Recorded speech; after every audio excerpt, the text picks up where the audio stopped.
Certains prétendent qu'Internet a été créé pour le porno. Et si en fait c'était plutôt pour les chats? Et pourquoi pas les deux? Dans la vie, il y a deux types d'êtres humains. Ceux qui adorent les chats... Frappe, frappe, petite main. Et ceux qui les détestent. Deux avis extrêmement tranchés qui se sont forgés au gré de nos relations avec eux. À l'origine considéré comme un dieu aux côtés des pharaons de l'Égypte ancienne, le chat a eu un rôle très important durant toute l'Antiquité. Comme il est le prédateur naturel des rongeurs et des serpents qui ont tendance à s'approcher trop près des silos à grains, il est devenu naturellement le gardien des ressources agricoles. Et en empêchant les rats de proliférer, il prévient aussi les épidémies. C'est ce double rôle qui va sceller son partenariat plurimillénaire avec les civilisations humaines de par le monde. Mais c'est durant la période obscurantiste du Moyen-Âge occidental que ça se gâte pour El Gato. Il devient un symbole païen pour l'église, un suppôt de Satan associé aux sorcières qui l'accompagnera en conséquence sur le bûcher. Oui, parce que dites-vous que c'est con, ils ont cramé des chats pour la Saint-Jean pendant plusieurs siècles. Et il a fallu la Révolution française pour mettre fin à cette dinguerie. Alors qu'est-ce qu'on dit? Viva la révolution!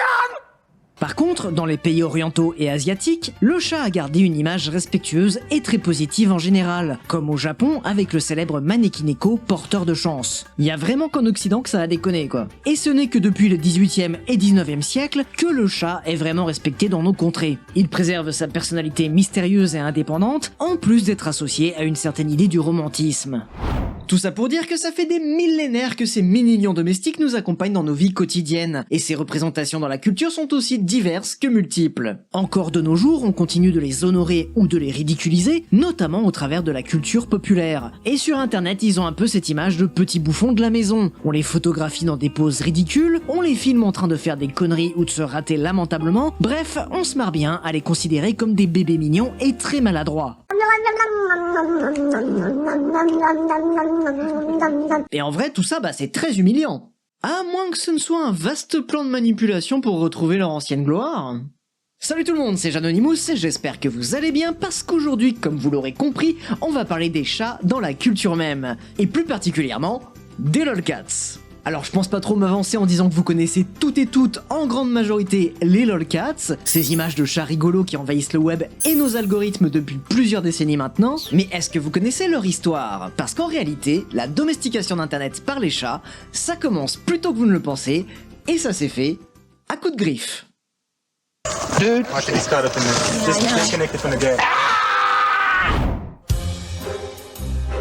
Les premiers mèmes de chats.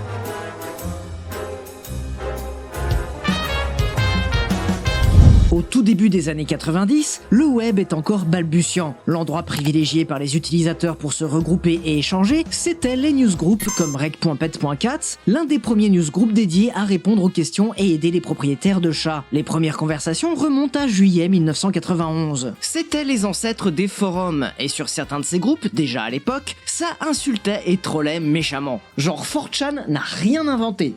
C'est sur Usenet que le langage et beaucoup de codes propres à la culture web ont émergé, notamment le trolling et surtout le flaming. Deux termes qu'on a pas mal tendance à confondre de nos jours.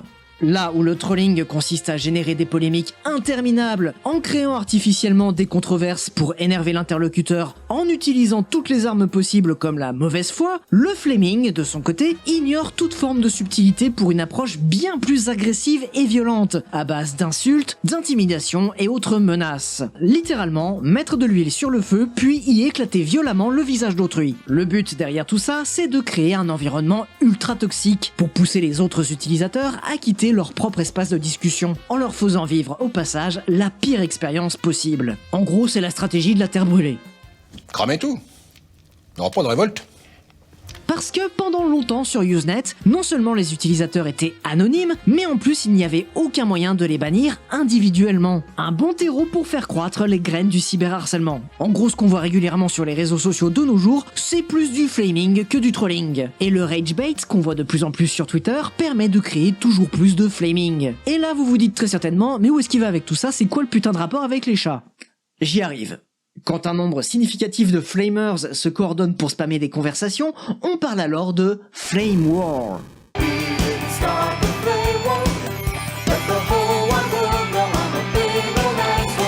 Et la plus longue et plus célèbre des guerres incendiaires de l'histoire d'Internet a justement pris l'apparence de notre félin d'appartement. Tout Tout commence sur un forum abandonné dédié au nez de l'acteur Karl Malden, qui avait été récupéré par des étudiants d'Harvard pour en faire un newsgroup dédié à la vie de leur campus. En conséquence, ils se baptisent les Nothers. Le 9 janvier 1996, un autre membre du groupe propose d'aller troller une autre commu dédiée aux fans de la série MTV Beavis and Butthead. En mode un peu genre les fans de Beavis and Butthead c'est des gros débiles, alors venez on débarque chez eux et on leur parle avec des grandes phrases et des mots super compliqués, comme ça ils vont rien comprendre, on va trop se foutre de leur gueule. En disant ça, Mads Bruce, c'est le nom du gars, n'imaginait pas un seul instant qu'il allait provoquer l'une des plus grandes guerres de l'histoire d'Internet.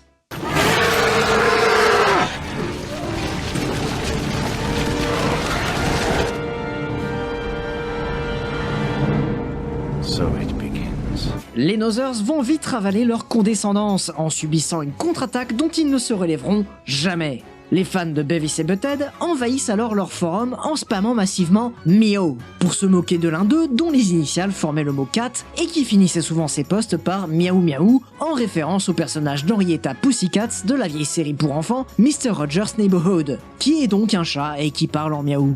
Meow meow, not going to take meow place. En gros, l'ambiance c'était du genre « Vous nous prenez pour des cons ? Ok, on va jouer le jeu en poussant les potards au max et en vous parlant vraiment comme des débiles et en miaou !»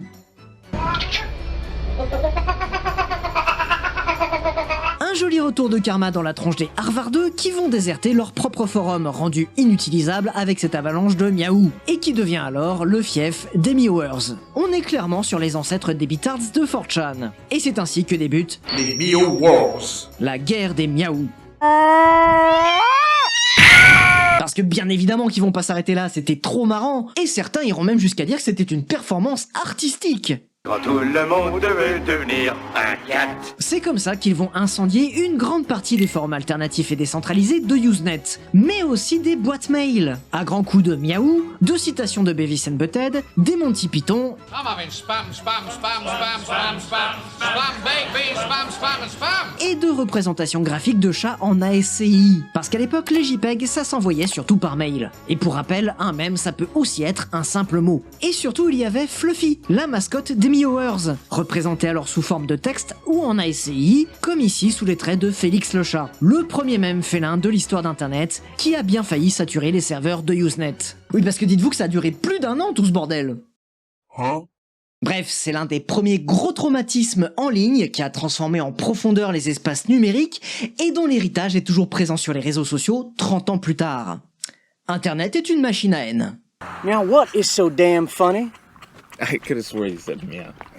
Do I look like a cat to you, boy? Du coup, c'est ça, le point de départ de la représentation féline dans la culture web. Des chats qui foutent le feu partout, un peu comme pour se venger de l'Inquisition. Meow. Mais en parallèle se développe un autre web avec une autre culture. Au pays des manekineko, où les chats ont toujours été très appréciés, Internet l'est tout autant. Les représentations graphiques sont très importantes dans la culture japonaise, et les chats sont dépeints aussi bien en estampes qu'en manga ou illustrations de toutes sortes. Sans parler des nekomimi, une façon de transformer les personnages en hommes ou femmes chats, en leur ajoutant des oreilles et une queue, voire même carrément des grosses patounes. Et à l'heure actuelle, dans pas mal de restaurants, le service est assuré par des robots chats.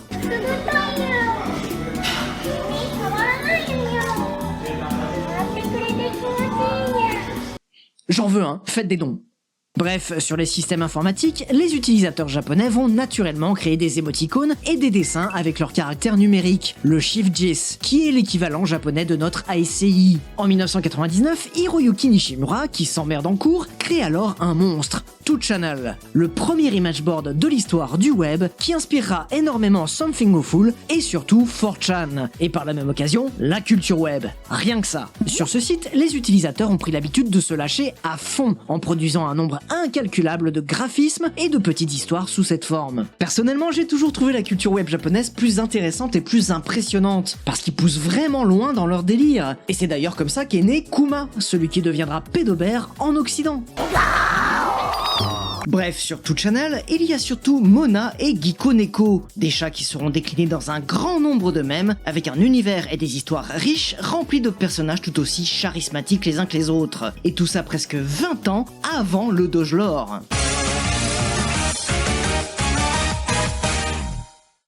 Après avoir été utilisés comme armes durant les Mio Wars, les chats se sont très rapidement intégrés à la culture web. Vers la fin des années 90, les appareils photo numériques deviennent un peu plus accessibles, surtout aux USA et au Japon. En conséquence, de plus en plus de gens commencent à photographier leurs chats pour les poster sur des blogs perso ou des sites entièrement dédiés. Lorsque les proto-images macro ont commencé à circuler sur Usenet, Something Awful et autres sites web, durant la toute fin des années 90 et le début des années 2000, les chats s'y intègrent naturellement. C'était très sommaire et comme tous les fichiers de l'époque, les résolutions étaient très petites et beaucoup ne sont plus hébergés en ligne actuellement. Mais on peut tout de même citer Topcat, ce chat énorme qui pesait près de 20 kg à cause d'un gros problème de santé au rein. Il est devenu très populaire en ligne et a lancé la mode des chats obèses entre 2001 et 2003. Et presque 20 ans plus tard, ils sont toujours là, mais c'est juste leur nom qui a changé. Maintenant on dit des chonks. On peut aussi évoquer Limecat avec son casque en pomelo et son air extrêmement mécontent, sans oublier bien évidemment le cultissime Happy Cat qui a fait les beaux jours de Something Awful. Et il y avait aussi cette légende urbaine qui prétendait qu'à chaque fois qu'on se masturbe, un chaton est tué par Dieu. Les débuts du No Nut November, mais quand tout le monde comprenait encore que c'était que des vannes. Bref, c'était les premiers mèmes de chats célèbres en ligne durant le tout début des années 2000. Mais on ne les appelle pas encore des lolcats. Comme ce sont des images macro, on les appelle tout simplement des cats macro. Et pour comprendre d'où vient ce changement, il va falloir se salir un peu les yeux. La naissance des lolcats.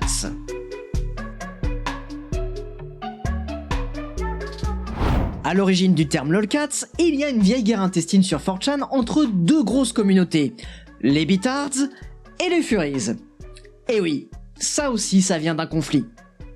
Très tôt dans l'histoire de 4chan, les amateurs de fourrure animale ont pris la fâcheuse habitude d'envahir le board B tous les vendredis pour fêter le Furry Friday, en postant massivement des kilotonnes de matériel pornographique à base d'animaux anthropomorphes. Ce qui dégoûtait profondément la grande majorité des Beatards, qui ne pouvaient rien faire pour empêcher ce flux incessant de porn non désiré de souiller leurs repères. En conséquence, les chats sont invoqués en renfort pour contrecarrer le flood et purifier le board de leurs zoophiles. Bon, c'est vrai qu'il y avait aussi la locomotive F40PH, mais c'est pas le sujet de la vidéo.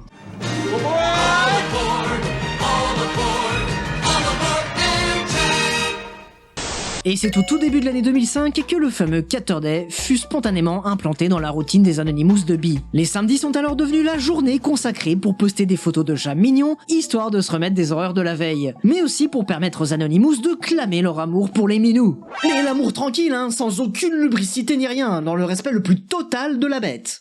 Parce que les premiers internautes ont un rapport très fusionnel avec cette petite boule de poils toute douce qui passe son temps à manger, dormir, se faire papouiller et jouer. L'animal incarne pleinement le life goal absolu pour tout bon geek qui se respecte. On a pas marre? Toute la journée t'es sur l'ordinateur. Allez, on l'éteint.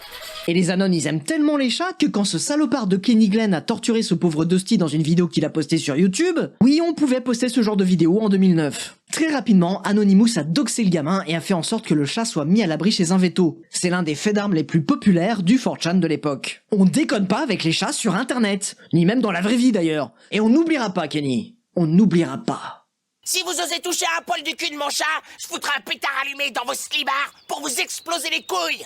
Petit à petit, les cats macros s'orientent de plus en plus vers l'humour, et de fait gagnent grandement en popularité. Comme pour s'émanciper définitivement de leurs origines, ils prennent un nom plus adapté à leur nouveau statut, lolcats, un nom apparu durant l'année 2006 et qui est la contraction du mot d'argot internet lol et du mot cat. Et s'il fallait absolument le traduire en français, on dirait chamusant. Le mème de type lolcats reprend tous les codes des images macro, du texte sur des photos de chats pris dans des situations qui les rendent extrêmement drôles, ou bien gros mignons qu'on a envie de les papouiller tout fort. Et ils ont même leur propre langage, le lolspeak, un jargon particulier aux accents enfantins et maladroits, censé retranscrire leurs pensées, histoire d'augmenter encore plus leur potentiel tout choupinou bébou. Oula, pardon, c'est mes petites manies d'élurophiles qui me reprennent. Ça veut dire quoi? Eh bah figure-toi que c'est comme ça qu'on appelle les amoureux des chats, d'après le mot elouros en grec ancien. Ça veut dire chat? Ah non, non, c'est pas ça, en fait ça veut dire qui remue la queue. Ah!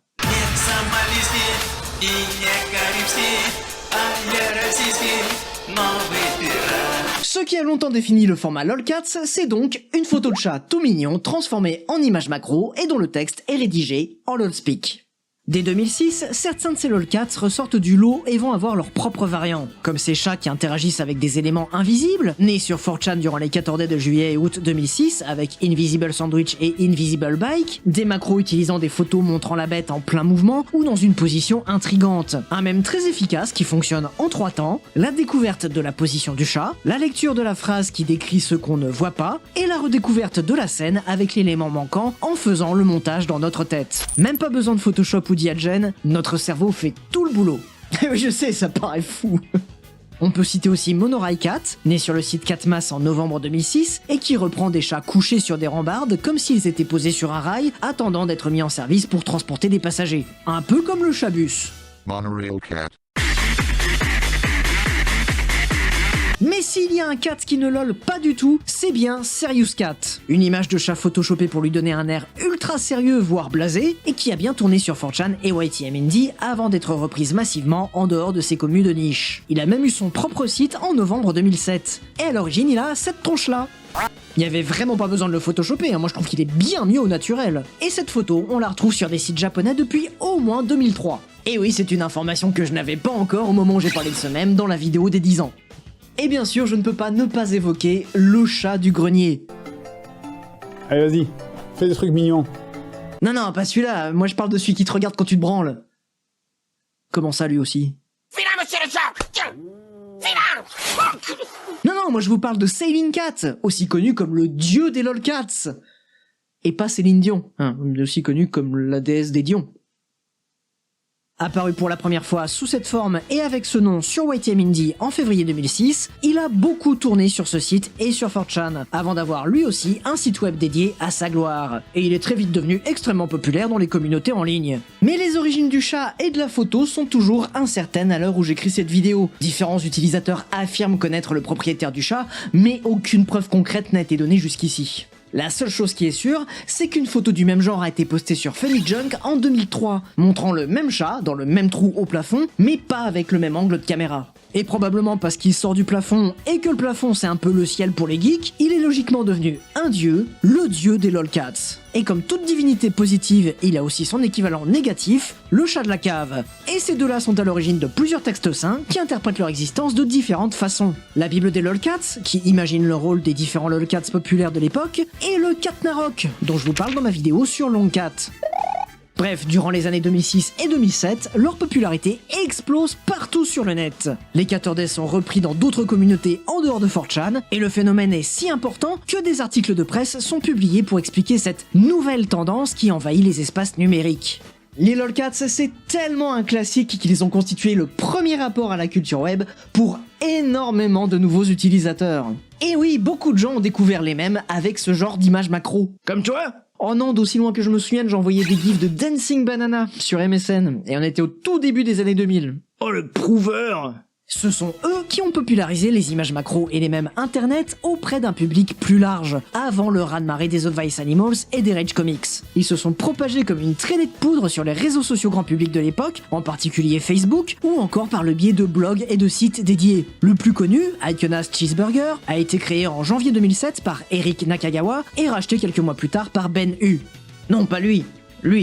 Le site reprend le Happy Cat de Something Awful pour l'ériger en icône, mais également en représentant des lolcats. Ça donnera naissance au média en ligne Cheeseburger, l'un des tout premiers à piller les communautés et à s'approprier la culture web dans le but de se faire une quantité phénoménale de pognon. Et c'est à partir de là que le mème est considéré comme mort par les bitards, mais ça n'a pas empêché les 14 days de continuer sur 4chan, tout en se faisant allègrement piller par tous ces autres sites. Bref, les lolcats, c'était devenu un truc pour normies qui engrossait cette nouvelle économie basée sur l'appropriation culturelle des commus du vrai web, qui elles étaient bien agacées par tout ça et préféraient garder le terme de cat macro. Mais c'était peut-être passé à côté de l'évolution qui en découle. Mais avant d'aller plus loin, si vous aimez cette chaîne et les vidéos que je vous propose et que vous voulez que ça continue le plus longtemps possible, il faut absolument soutenir tout ce travail en rejoignant les Very Important People sur mes pages Tipeee, Patreon ou encore Ulule. Vous avez le choix de la plateforme et vous aurez accès aux vidéos en avant-première ainsi qu'à d'autres petits bonus. Et si vous ne pouvez pas vous permettre de lâcher 1 € par mois, ce que je comprends parfaitement, vous pouvez toujours liker et laisser un petit commentaire sous la vidéo. Et surtout, si vous êtes sur téléphone, il faut booster la vidéo. C'est vraiment le truc du moment pour pour permettre à une vidéo de ressortir dans l'algo YouTube. En vous remerciant pour tout votre soutien quel qu'il soit, sur ce, on y retourne. L'espèce dominante sur Internet. Pendant longtemps, je ne considérais pas la plupart des mèmes de chats comme des lolcats, tout simplement parce qu'ils ne reprenaient pas les codes de l'image macro et du lolspeak, mais ceux d'autres formats qui s'en éloignaient, comme des vidéos, des montages ou encore des animations. Mais avec le temps, j'ai compris que, comme les images macro, les lolcats sont en réalité évolués au-delà du format cat macro. Comme je le disais dans la vidéo précédente, l'histoire des lolcats et des mèmes de chats en général est étroitement liée à celle des images macro. Et ça s'explique quand on retrace leur arbre mémétique, parce qu'en réalité, ils ont tout simplement le même ancêtre. Nous sommes dans les années 1860.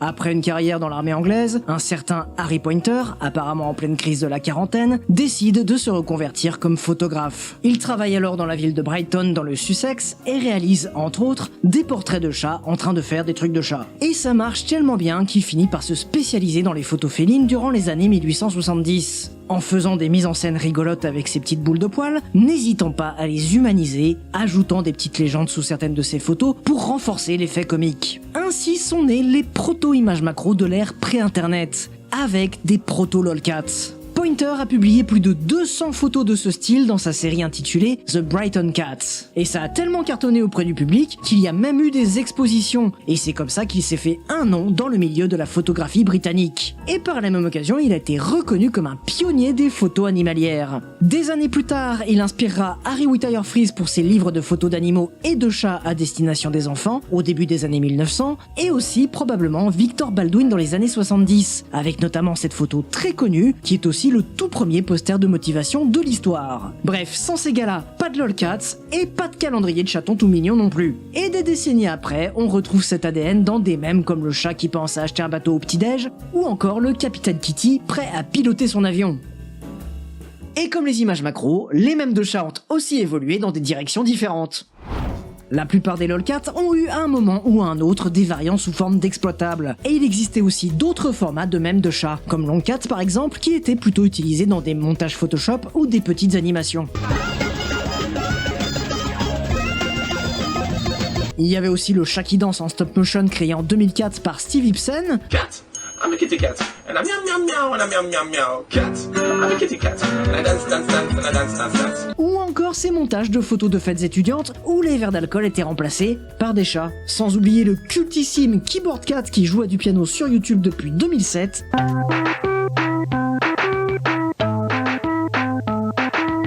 Et dont la VHS d'origine date de 1984, qui est aussi mon année de naissance. C'est dire à quel point elle est exceptionnelle. Ou juste que t'es vieux. Durant les années 2010, le phénomène lolcats s'accélère. Il prend énormément d'ampleur à mesure que le nombre de nouveaux utilisateurs augmente et que les nouvelles technologies s'améliorent tout en devenant plus abordables. En particulier, le smartphone qui va permettre à chacun de photographier et poster facilement un maximum de photos de chats sur internet. En conséquence, le code des lolcats évolue avec l'usage populaire. Le terme ne va plus seulement désigner les cats macro, mais plus largement tous les mèmes avec des chats, y compris toutes ces compilations qui remplissent nos algos Instagram. Et comme les chats ont cette faculté à s'adapter à tous les formats de mèmes, comme on l'a vu, ils ont pu se répandre bien plus efficacement et perdurer bien plus longtemps, tout en gardant cette imagerie et ce langage propre à leur représentation sur internet. D'ailleurs, peut-être que ce sont eux qui ont provoqué les évolutions des images macro et des exploitables. On les retrouve par exemple sous forme d'images macro modernes, comme avec Smudge, le chat qui s'amuse à troller la star de télé-réalité états-unienne Taylor Armstrong, en la contredisant dans des exploitables en plusieurs cases. Ou encore plus récemment, avec ces images de réaction à base de chats qui se bavent dessus. Ils peuvent aussi prendre la forme de gifs de réaction, comme celle de Chocolate, qui n'en revient toujours pas d'être devenu un mème sur toute Channel il y a déjà 16 ans maintenant. Ou encore celle d'une emote, comme le petit château triste qui fait un pouce, sans oublier les versions animées, comme l'illustre Nyan Cat de 2011, toujours aussi iconique, et qui a longtemps été l'un des plus grands représentants de la culture web. Et ça va peut-être vous retourner le cerveau, mais malgré tout ça, les lolcats ne sont pas le type de mème le plus répandu sur internet. Et non. Quand on compare les chiffres sur Know Your Meme, on voit clairement que l'image macro et les exploitables restent loin devant en tête. Les chats constituent tout de même une part considérable des formats de mème internet, mais là où ils se démarquent par leur nombre, c'est principalement dans les variations et leur réplication. Comme on l'a dit, ils s'adaptent à énormément de formats différents et se partagent beaucoup plus facilement sur les réseaux. C'est pour ça qu'on a l'impression d'en voir partout. Mais alors comment ça se fait qu'après 30 ans, ils soient toujours aussi populaires? Ah bah là je donne ma langue au chat. Les vidéos de chats. Certains scientifiques prétendent que le chat nous procure des émotions particulières de par son chara-design. En effet, sa tête toute ronde avec ses gros yeux se rapprocherait d'une bouille de bébé humain dans notre cerveau de singe, et du coup, on les humanise vachement. Regarder des images ou des vidéos de chats mignons déclenche en nous des émotions fortes. Ça réduit notre stress et améliore notre humeur. Ce serait donc devenu une sorte de refuge émotionnel privilégié. Et comme la société devient de plus en plus anxiogène, on a toujours plus besoin de ces petits magiciens qui nous ensorcellent et nous apaisent. En plus d'être une plus-value beauté pour les selfies, ce qui attire énormément de vues et de likes. Et oui, parce que les chats sont les chouchous des algos sur les réseaux sociaux. En conséquence, ils se sont naturellement rendus indispensables à l'économie du web, comme ils l'avaient fait dans les silos à grains durant l'Antiquité. On les exploite pour faire des vues et de l'argent, et eux, ils gagnent plus de croquettes et de confort. Et surtout, ils y trouvent un autre avantage, et pas des moindres, puisqu'ils sont à nouveau des dieux. Certains d'entre eux parmi les plus célèbres ont même un nom. Nora, la pianiste talentueuse, Maru, l'amoureux des boîtes en carton, Thurston Waffles et ses miaulements iconiques,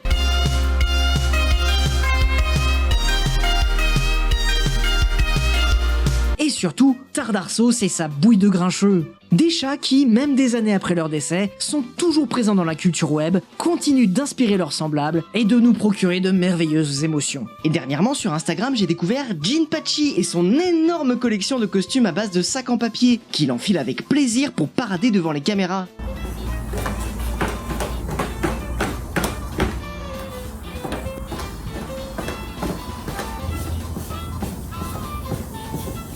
Et avec l'évolution des smartphones, la vidéo a pris énormément de place dans notre quotidien en ligne. Et oui, il y a beaucoup plus de mèmes en vidéo maintenant qu'il y a 10 ans. Et surtout des vidéos félines de tout poil. Des vidéos de chats marrantes, on en voyait déjà pas mal durant l'âge d'or de la VHS et de la télévision, mais pas autant que depuis la fin des années 2010, quand la vidéo est devenue le format privilégié par les lolcats pour leur réplication. Ils sont maintenant directement filmés en train de faire des conneries, et comme on pouvait déjà en voir quelques-uns par le passé, comme Surprise Kitty, Standing Cat ou All Long Johnson,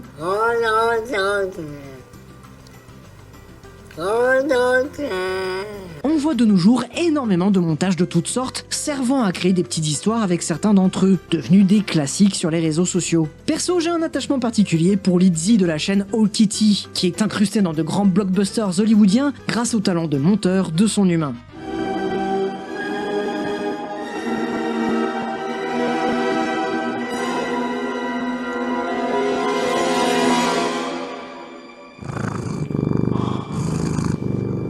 De nos jours, on trouve beaucoup de comptes dédiés aux chats. Mais pourquoi s'embêter à les filmer soi-même en attendant qu'ils fassent des trucs, quand il suffit de truffer son appartement de caméras pour les épier au quotidien et faire des petits montages rigolos? Ou tout simplement laisser tourner la cam pour diffuser ça en direct. Et encore récemment, avec le développement et l'accessibilité des IA génératives, les chats continuent de s'adapter au même internet et à la technologie.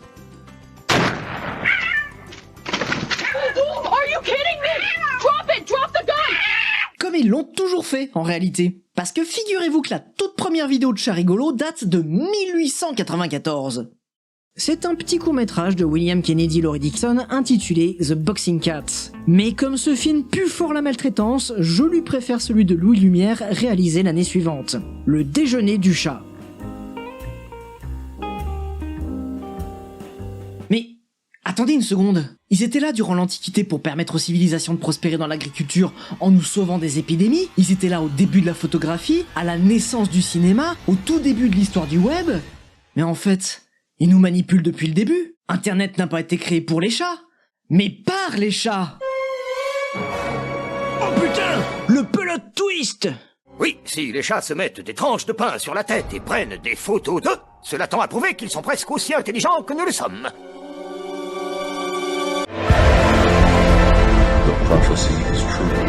Et voilà pour la petite histoire des lolcats sur internet. Dans le prochain épisode, on parlera des mèmes de type montage vidéo, genre les YouTube Poop, les AMV et tous les trucs comme ça. Alors abonnez-vous et activez toutes les notifs pour ne pas la louper. D'ici là, prenez soin de vous, likez et boostez la vidéo sur téléphone pour montrer à l'algorithme que cette chaîne vaut le coup d'œil.